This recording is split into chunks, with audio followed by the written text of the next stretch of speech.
Analizamos en esta píldora la declaración conjunta o individual en el IRPF, pero bajo el siguiente prisma. ¿Es posible modificarla y pasar de un tipo a otro fuera de plazo?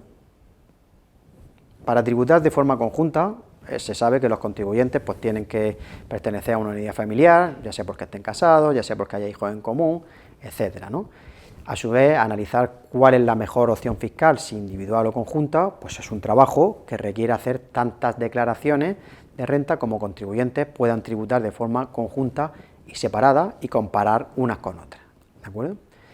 Todos sabemos, con carácter general, que si por ejemplo la opción más ventajosa de conjunta, cuando en los matrimonios uno de los cónyuges no recibe ingresos, o si los recibe son muy bajos, o en familias monoparentales cuando los hijos no perciben renta. Bien, dicho esto, hay que decir que tributar de forma conjunta o individual es una opción, y la palabra opción es una opción tributariamente hablando. Y aquí es donde viene la cuestión.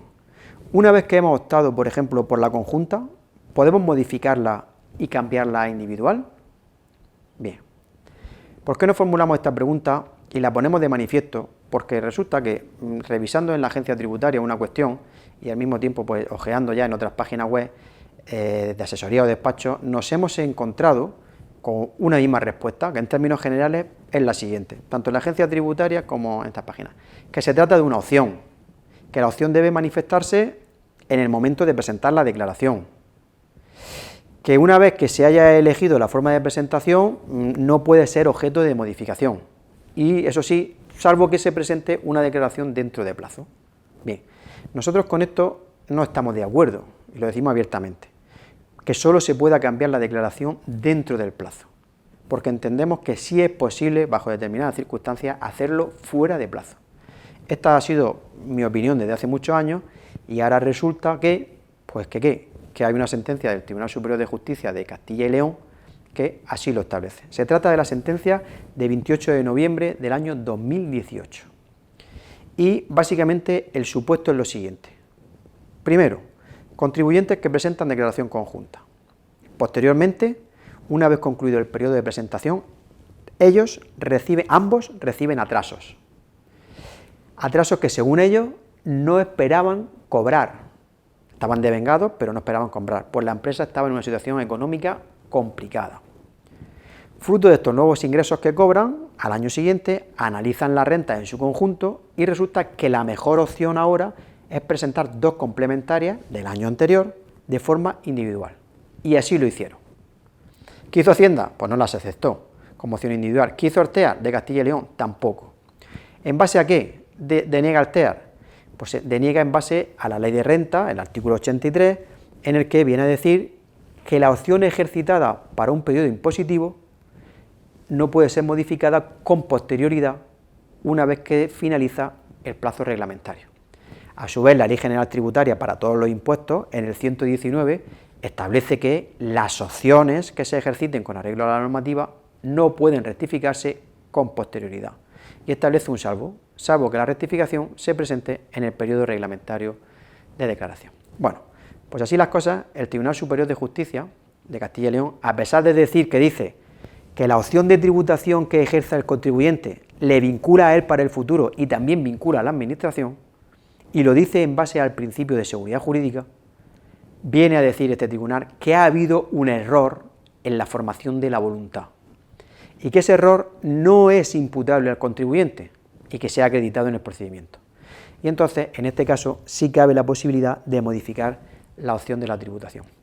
Hacemos un paréntesis. El TEAR rechazó el recurso porque decía y argumentaba que los contribuyentes conocían que en algún momento recibirían atrasos y que tendrían que imputarlos a ese año, por lo que su voluntad no estaba realmente viciada.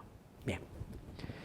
Esta sentencia del Tribunal Superior de Justicia es importante en nuestro día a día, ¿verdad? ¿Por qué? De la asesoría, porque atrasos se perciben con cierta frecuencia en los contribuyentes y porque además afecta a un número de trabajadores muy elevado. Nunca va a ser importante o va a ser siempre fácil demostrar el vicio de la voluntad, ¿de acuerdo? Por lo que hay un pequeño consejo fiscal, y es que, conocida la existencia de que un convenio laboral se va a actualizar en el año X, pues deberíamos de tener en consideración estos futuros ingresos para realmente cuando hagamos la renta del año en curso, plantear la renta ya con estos ingresos, aunque no los metamos ahora, pero plantearla para saber si en un futuro va a ser más beneficioso o no. Al margen de esta sentencia, ¿se nos pueden ocurrir otros supuestos en los que la voluntad de los contribuyentes puede haber estado viciada y por lo tanto podamos modificar fuera de plazo? Pues seguramente a todos se nos va a ocurrir uno. Si pensamos un segundo, la exención de las prestaciones de maternidad y paternidad, que cuando se confeccionaron las declaraciones de renta estaban sujetas y exentas, y con las recientes sentencias resulta que ahora ya están exentas. Pues podemos defender que las complementarias que vamos a hacer, podemos hacerlas de forma individual o conjunta, lo que nos salga más beneficioso, al margen del criterio que ya hemos utilizado antes. Y seguro que hay otro caso en el que podemos tener este tema. Imaginemos que tenemos una inspección de Hacienda y se nos modifican las bases imponibles en el IRPF. Y fruto de esta modificación de bases imponibles, resulta que puede haber un cambio del tipo de declaración más ventajosa. ¿Podríamos modificar? Pues yo, en mi opinión, diría que sí, siempre y cuando consigamos que la inspección no nos sancione. O dicho de otro modo, si tenemos expediente sancionador, yo nunca haría una modificación, pero si no hay expediente sancionador, sí. Bien, y por último lugar, relacionado con el caso de que no se hayan presentado declaraciones en plazo nunca y que hayamos sido requeridos para presentarlas, ¿de acuerdo? Hay que decir que el artículo 83 de la Ley de Renta dice que en caso de falta de declaración, los contribuyentes tributarán individualmente, pero hay una salvedad, y es que en el plazo de 10 días desde que recibamos el requerimiento, manifestemos nuestra opción por tributar de manera conjunta. Por lo tanto, cuidado con este plazo, que sí que es posible cambiar el criterio.